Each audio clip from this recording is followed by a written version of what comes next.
The next rule is providing invitations, right? You want to, people come to your site, you want to give them something to do, right? So what you want to avoid, so a lot of sites do this really well now, right? You want to avoid the blank slate. You don't want to give them just a white page with nothing on it. You want to make explicit calls to action. And a call to action, that's the official term for it, a CTA. But that doesn't always have to be a button or anything. It just has to be something that shows people that they can do something here. So sites have gotten really good at this over the years, right? They've gotten really good at indicating the things that you want people to do here. I mean, there's a lot of things that you can do here, but the things that the business wants you to do are most emphasized, right? To increase the likelihood that people will see it and end up doing it. And also making it easier for people who come to the site and already have an intent of buying, making it easier for them to do that.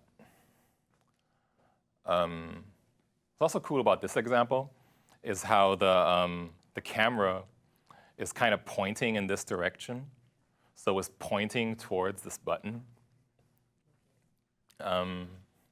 And yeah, with visual design at this level, nothing is left to chance, right? And I know this for a fact because on the next page, the camera's pointed in the other direction.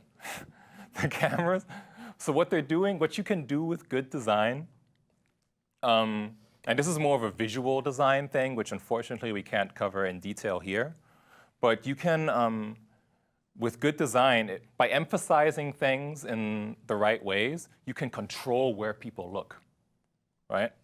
Which is a super important concept to wrap your head around. You can design pages in a way that people will look at the things that you want them to look at first, by emphasizing it with positioning, by emphasizing it with size, by emphasizing it with color, and by using appropriate photographs. You can go online and find a ton of examples of where you'll have like a person looking at a thing, and then like, if you see a person looking in some direction, you automatically also look in that direction, right? Okay.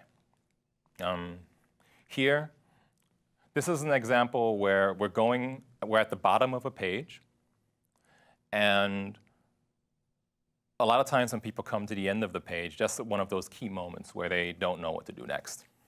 So give them some stuff to do. What are some things that might be interesting to them?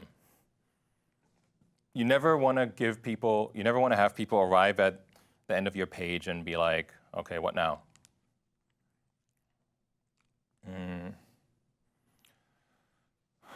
Another way to provide invitations is with these guided tours that you see a lot these days.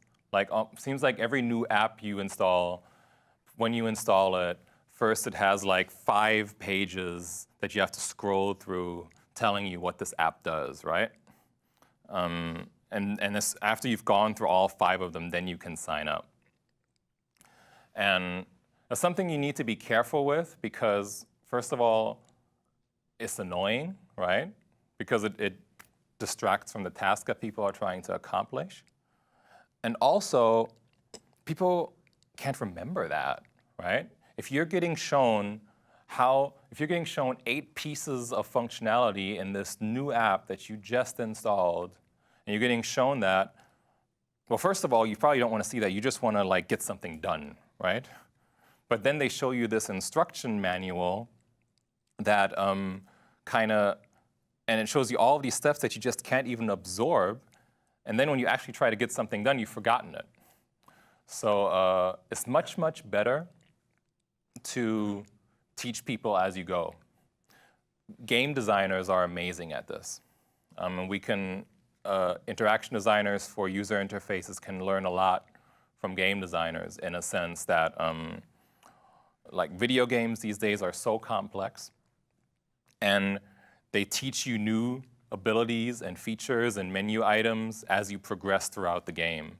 So by the end of the game, it's amazing how many different types of things you've learned and how many different ways you can control your character. But in the beginning, you could only do like 3 things. Finally, you never want to give blank slates. So if you are ever in say you install a new app, some new goal tracking app, right? I mean, someone had to think of this screen. Someone had to, the default would have been no goals here or something like that, right? Or just nothing, a white screen.